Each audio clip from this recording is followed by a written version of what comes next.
Hey, this is Ky Logue, and you're listening to the Real Estate Wholesaling Syndicate. I designed this podcast to get you real, actionable information that you can apply directly into your wholesaling business. There's no fluff, no bullshit, just real advice and real strategies from the best investors and wholesalers in the game. You're listening to the Real Estate Wholesaling Syndicate podcast. I'm your host, Ky Logue.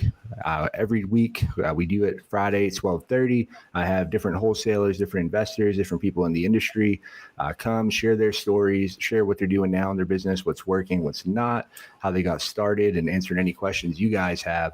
So if you have any questions, make sure to drop them in the comments, and we'll do a Q&A portion at the end. But today, I'm joined by my good friend, Jamie LeBlanc. He's also a fellow syndicate member, fellow wholesaler. Jamie, thank you so much for joining us today, man. Hey, Ky, I appreciate you having me, brother. Yeah, man, I'm excited. So for people who don't know, do you want to introduce yourself? Yeah, sure.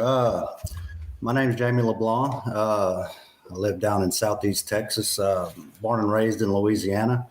Moved over to Texas about 1999. Little backstory growing up. It was just me and my brother. My mom, she was a single mom.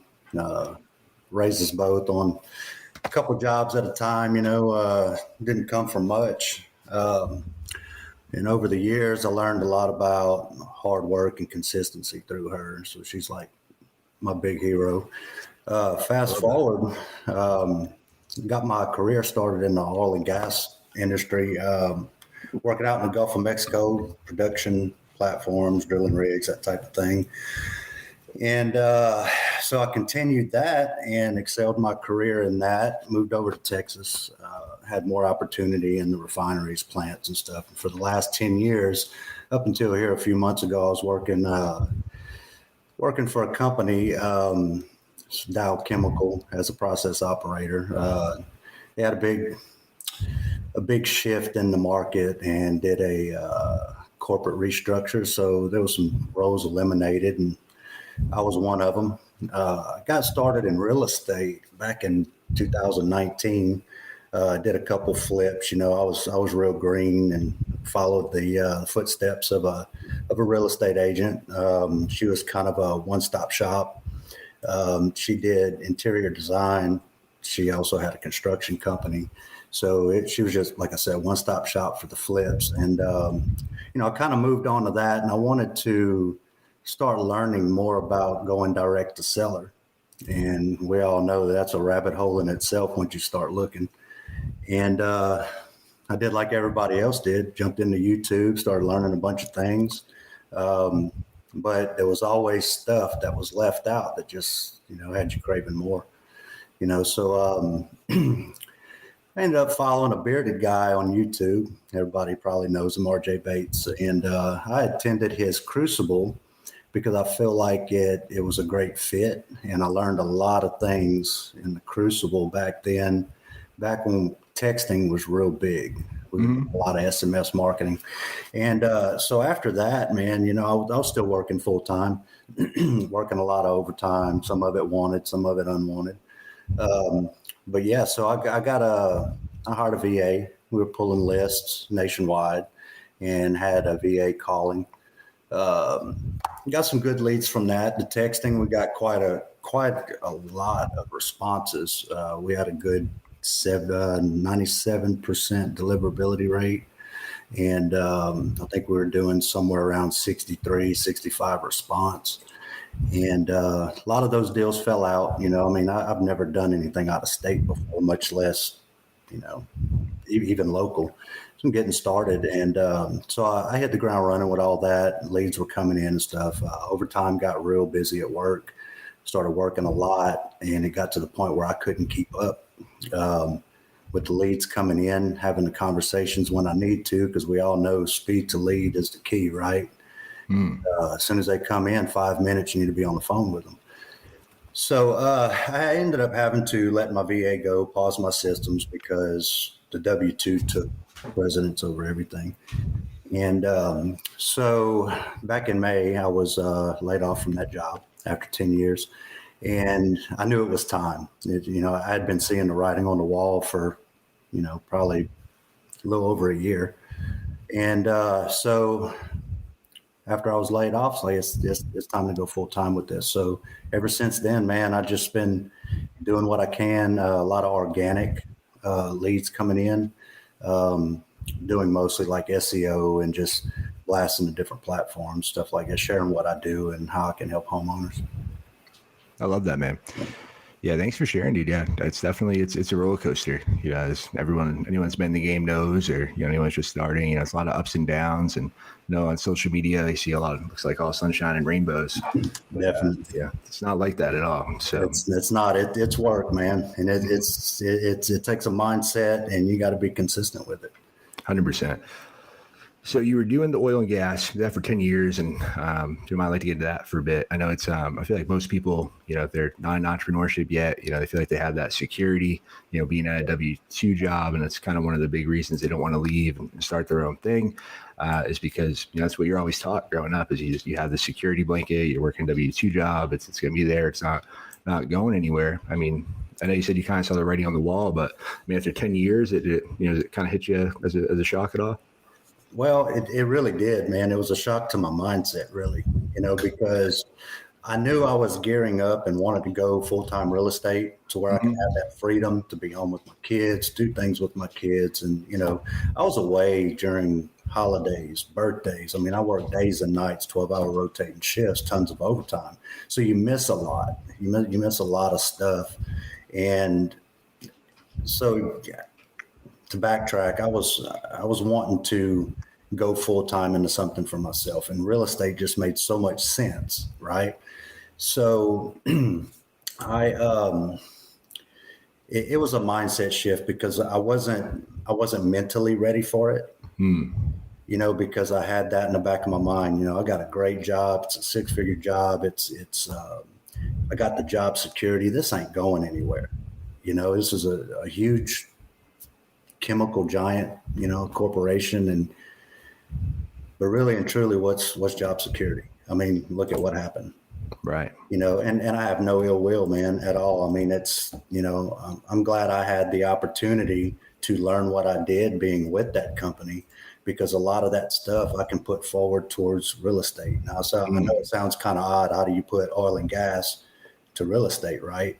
So as a process operator, we analyze a lot of data, as far as pressures, temperatures, flow rates, and so on and so forth. And you've got to keep them within a standard operating condition, right, to make the end product as pure as you can. So analyzing data, we do that a lot with real estate, right, with KPIs. It's a cost per leads, how many leads to a contract, et cetera. So being able to learn the analytical and troubleshooting side of stuff, I can carry that over to real estate.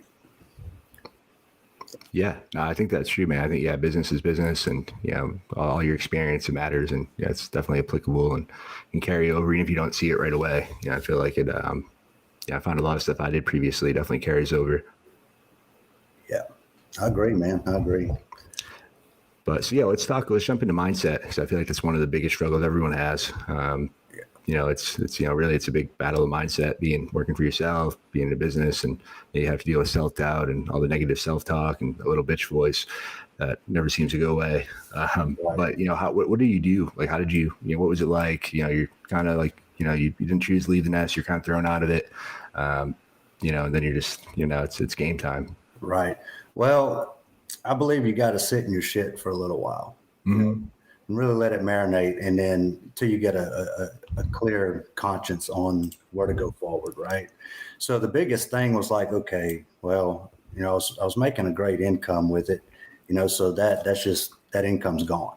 Okay, so how am I going to replace this? So I do a lot of reading on personal development books, and that, Ky, we've both been through 75 Hard a couple times, and we all know the benefits of going through that program.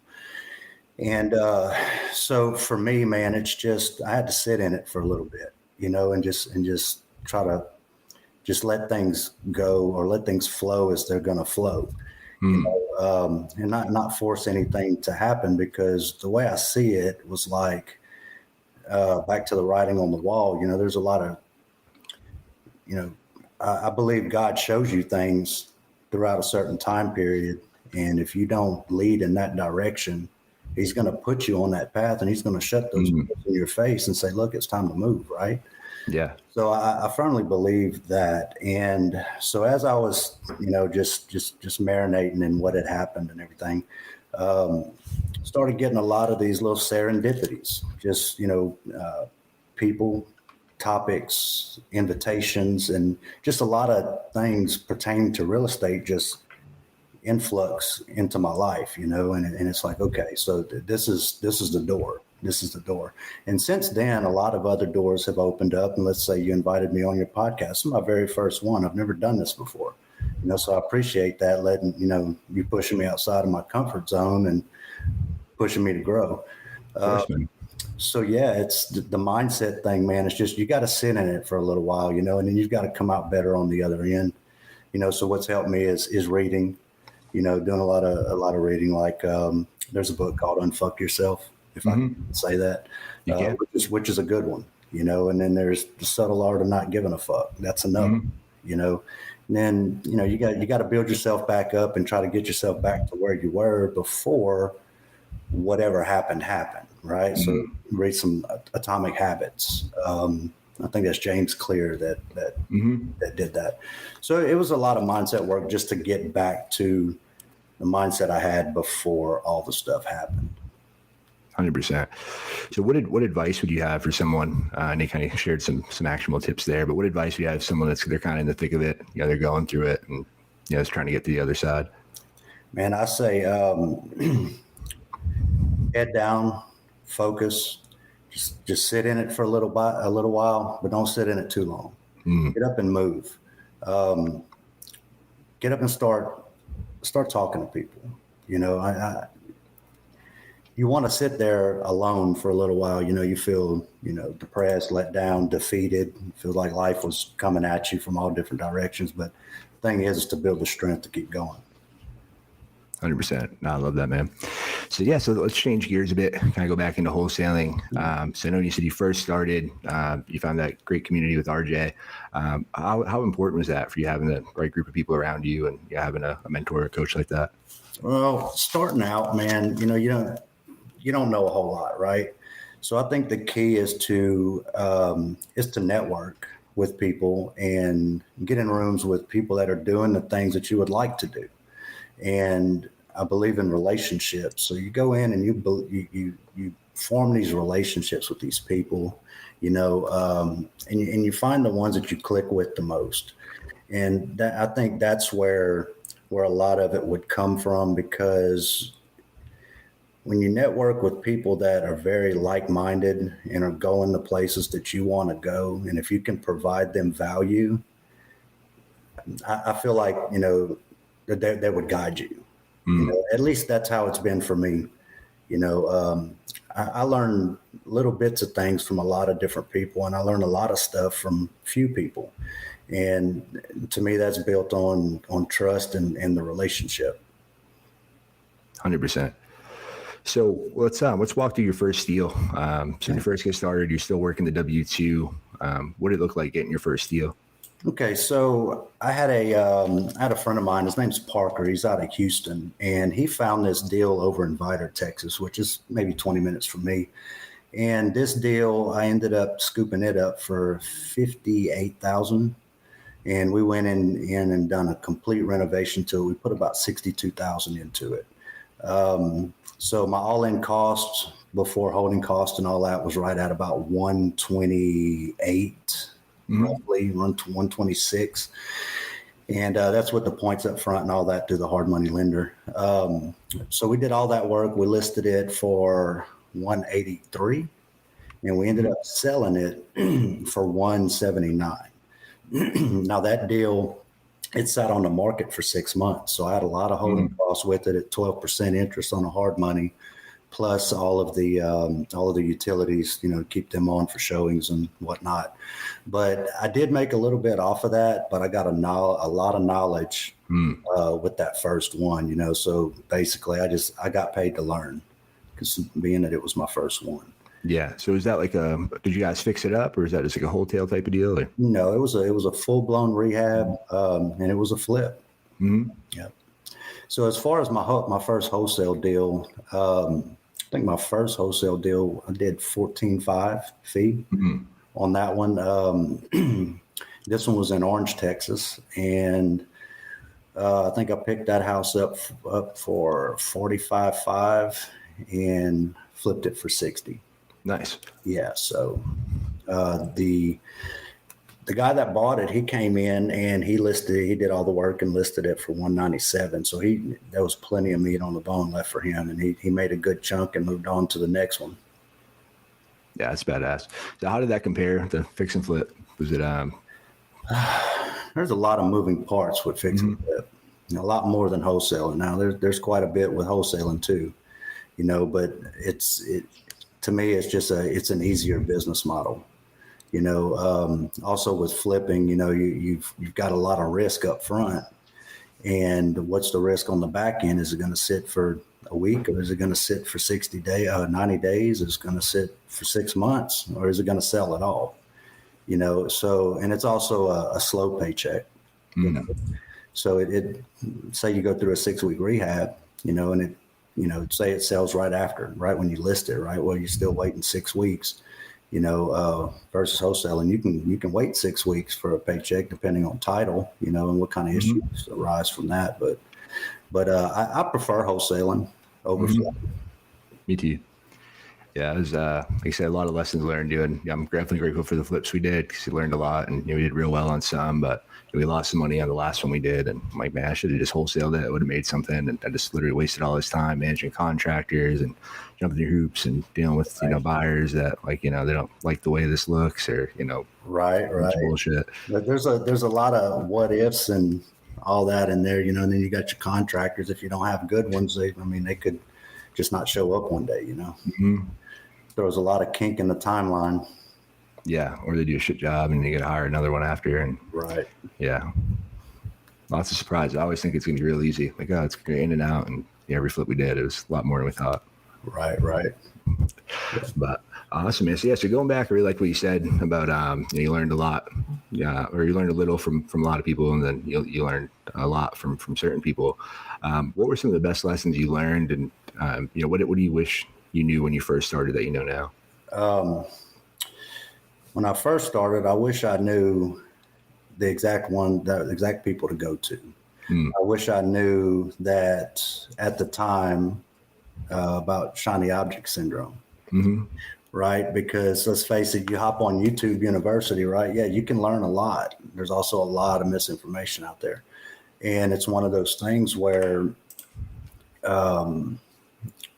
just pick a little bit here and there and then move on.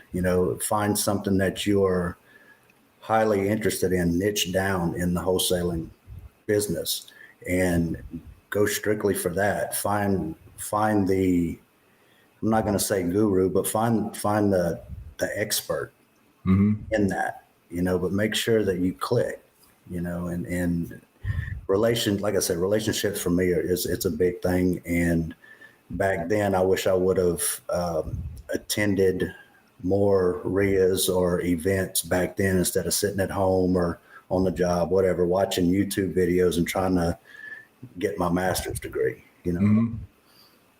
Yeah, I think there's some great lessons there for sure. Yeah. And and I think really, like you said, your network, it's your net worth, and really the more people and especially if you know someone that's a little bit further ahead than you, or a lot more ahead than you, they've probably made the same mistakes that you're heading towards, that you're making, and they know the easiest way to pass it and get through it, and it's just time, really our most important thing we get, because you don't get any of that back. That's right. But no, that's great, man. I love that. So walk us through your favorite deal. I don't know if I have a favorite. I'm working on one right now. I'm going to keep numbers and everything for privacy reasons, for all parties involved. But I did have a lead come through my Better Business Bureau. I've been an accredited business for right at 4 years now. It's never brought me a lead. So we're now. Is that something you pay for, or how does that work with the Better Business Bureau? Yeah. I think I pay roughly $500 a year for it. So I'm at about 2,000 in on it. So I'll see an ROI on it here pretty shortly. But But that lead come through my Better Business Bureau, and that just goes to show that people are researching your business to see if you're legit, 100%.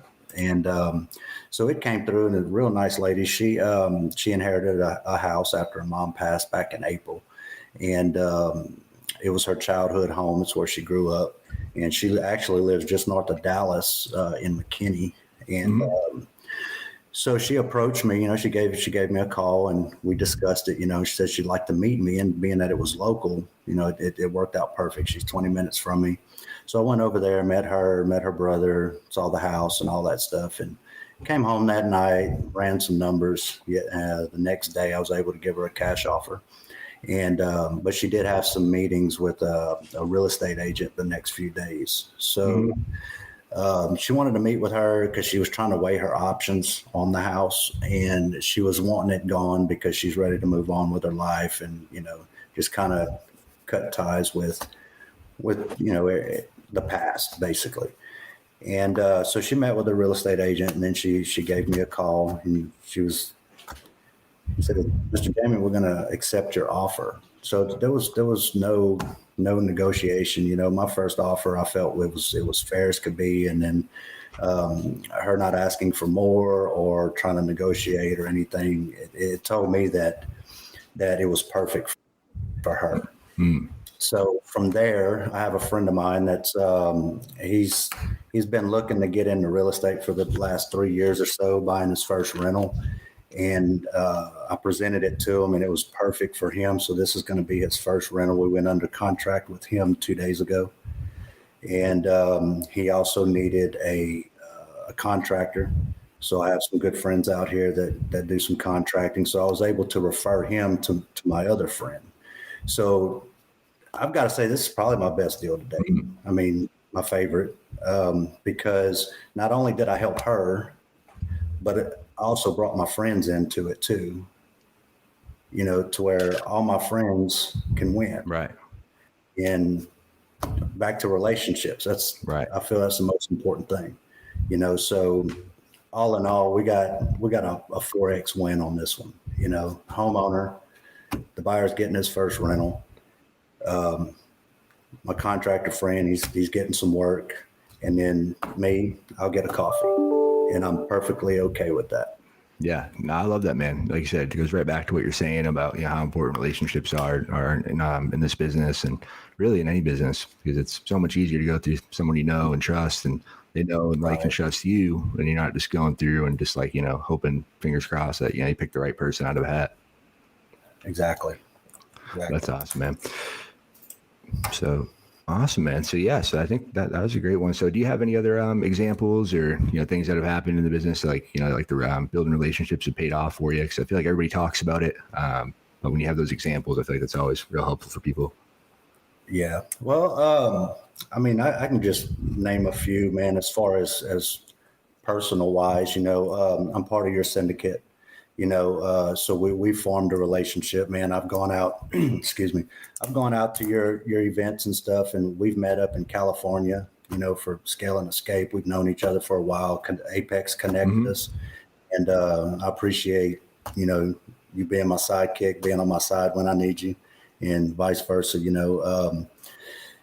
I'm part of a couple other groups. We've got Titanium Dynasty with RJ Bates and Cassie DeHaas. And then, of course, we've got Travis Wells, with the fitness community and the Real Estate Weekly. So, but yeah, man, that's relationships, brother, network. Yeah, 100%. So being in all these groups, and I know you're well connected, a lot of different people, and then a lot of people are new and you get in groups too. What are some of the biggest mistakes you see new people make when they're first starting out? Let's go with two things on that: consistency and quitting too soon. Okay, but there's also another one. There's fear. A lot of us have a lot of fear, and you and I have discussed this before about call reluctancy. So when I paused all my systems during, busy work, I fell into that, so it took me a little bit to get out of that after the fact, so I was out of it for a good 8-9 months. So it made it hard for me to jump back on those phones, have those conversations, especially with the mindset I was having with the layoff and all that. But yeah, consistency and stick with it longer than 30 days. I mean, that's about the best advice I could give as far as, or what I'm seeing, and people saying it doesn't work. It does work. It just it takes work. Yeah. It takes grit because you get punched in the mouth every day on these phones. 100%. Yeah, no, I definitely agree. I think that's great advice. I think, I mean, if I quit 30 days in, I never would have got a deal, and I never, would have done it. I would have thought it was bullshit, and but it would have been because of me. Right. But I think, consistency is another huge one. I feel like some people though, like, go real hard for a day and like they'll do a lot of action and, make a couple hundred phone calls and, feel real good. And then they don't do shit the next couple of days. And then it's so much better to just not go, balls to the wall and just like have a steady space, kind of like the rabbit and the turtle. That's right. But yeah, there's a lot of roller coaster too, even with, more experienced wholesalers. And, if you're a 1-man team or a 2-man team, you've got a bunch of acquisitions and stuff, you've got some deals where you've got to see those to the finish line. So after that, you've got TC work. Mm-hmm. After that, you got dispo. So who's minding the acquisition side of it, right? It's just me. I'm by myself, but I'm constantly building that, looking to grow. So that's another thing that can cause a roller coaster effect. I was on a Zoom not too long ago, and we were talking about that. It's like, okay, well, you've got 5 deals here. Now you've got to work on the title. You can delegate that out through a service to where you can still concentrate on your acquisition side, right? Or versus now you got to dispo these 5 properties. Who's manning the acquisition side of it? Because if you have no leads, you have no business, right? So that's where other things come into play. Like on the dispo side is JVing with a trusted partner. If you've got if you're mastering the acquisition side of it, delegate out the TC to a service. And then JV with a trusted partner where they can work on the TC work and the JV side, disposing a deal while you're still bringing the leads in 100% until you can build your team. And that's kind of the point that I'm at. And eventually, I'd like to have a full team, but hey, baby steps, 1 foot in front of the other, right? One day at a time. But I think that's great, man. Because I feel like it sucks when you do that, and everyone does it when they first start because you lose all your momentum. The kind of the same thing about consistency. If you stop doing sales, you're gonna have that call reluctance again because you're doing all the other stuff. But the craziest thing is, we're talking about fear. It's never as bad as you think it is when you actually do it. And I feel like call reluctance is like the best example for that. Because as soon as you get someone on the line, you're like, oh, what was I so afraid of? Right. And well, I'll touch on this podcast real quick. That's a fear of mine, is being in front of people or knowing that hundreds of people are watching this right now that's a big fear of mine. And it's really not that bad. No, I'd never guess it was it's just taking that step. Yeah, that's it, man. Yeah, it's always good stuff on the other side of fear. But I love that, man. So before we move over to the Q&A portion, so if you guys have any questions, if you haven't listened before, just make sure to drop them in the comments. If you have any questions for myself or for Jamie, drop them. We'll make sure we get them all answered for you guys before we hop off. But Jamie, do you have any final thoughts or anything you'd like to share with the audience? If you're just getting started, I want to touch on 3 things. That's network, focus, and consistency. Okay, so your network is your net worth. We just talked about that. If you're getting started and you don't know where to go or how to get started, go to RIA meetups, go to investor meetups. Lenders are having them all the time. A lot of your big metro areas have them. Some of your smaller towns have them. And then there's bigger events, there's bigger boot camps. One thing I'd like to touch on is, Ky, you have an event that's coming up November the 8th. Guys, I've been to his last event. There was 80 plus in attendance, standing room only, ton of information that was given, not to mention the 80 plus people you can connect with. And if you don't mind, there's a few others coming up. You're speaking November 17th, right? For Travis's Fit to Invest event over in Plano, November 17th. That's another good one to be in. To get tactical on things, RJ Bates is holding his first ever closers formula in Fort Worth at his office. That's a highly recommended thing. You can learn the 5-step king closers process. The key is to get into these events, get into these rooms with these people, rub shoulders with them, shake hands, talk to them, find who you resonate with, who you click with, and offer value. Hey, I want to get into real estate. What can I do to help you to where I can learn? Can I make some calls? Can I find you some properties?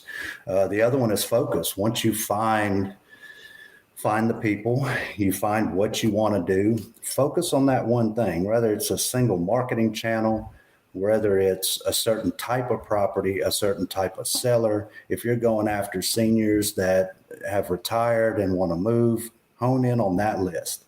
If, you have, some people have more time than money, hone in on some driving for dollars. Hold off on marketing costs. If you got more money than time, pay per lead. You got speed to lead. You got need sell my house fast. You've got Lead Zolo, motivated leads. You've got several different providers out there.